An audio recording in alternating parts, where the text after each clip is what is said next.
তাদের সবাইকে সম্মান জানাই। আমার পিছনে যারা আছেন আমার নেতা, একটু হাততালি দিয়ে সবাই বলো ভালো লাগছে কিনা। ঠিক আছে, আমি 2 মিনিট কথা বলছি। আমাদের লিডারের সামনে আমার কথা বলা মানায় না। শিক্ষা আমার এটাই শিক্ষা। মোদি মমতার সর্বনাশ, হুমায়ুন কবিরের পৌষ মাস। এবং আপনারা সারা, যেহেতু আমি চাকরির পরীক্ষার পড়াই, আপনারা জানেন বই আছে।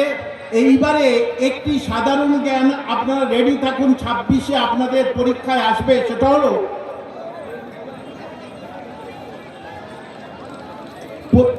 একটি সাধারণ জ্ঞান এইবারে 2026 থেকে আসছে সারা পশ্চিমবঙ্গে।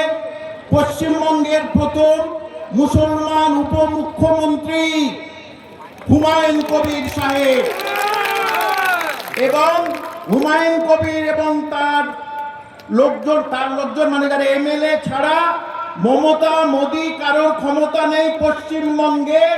তারা সরকার গঠন করবে।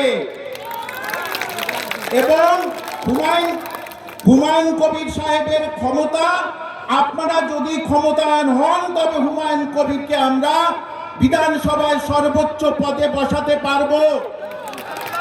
যদি আপনারা 100টার বেশি, 100 থেকে 150-র বেশি আমাদের ভালোবাসা দিয়ে রাঙিয়ে দেন, যদি জিতিয়ে আনেন, তাহলে হুমায়ুন কবির হবেন ভবিষ্যতের মুখ্যমন্ত্রী পশ্চিমবঙ্গে।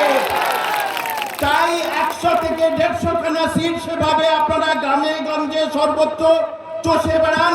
প্রেস সচিব হিসাবে আমি এটাই আপনাদের কাছে বলছি। এবং আমার মঞ্চে লেকচার দেওয়া হ্যাবিট নেই, আমি তো প্রেসের সামনে বলি। সুতরাং এইবারের কথা আমাদের হুমায়ুন কবির সাহেব বলবেন, আরো অনেক আছেন। সুতরাং আপনারা 26-এ যদি মুখ্যমন্ত্রী দেখতে চান তো হুমায়ুন কবিরকে, তাহলে 100 থেকে 150খানা ভালোবাসা আমাদের দেবেন, হুমায়ুন কবিরকে দেবেন। এই বলে আমি আমার কথা শেষ করছি।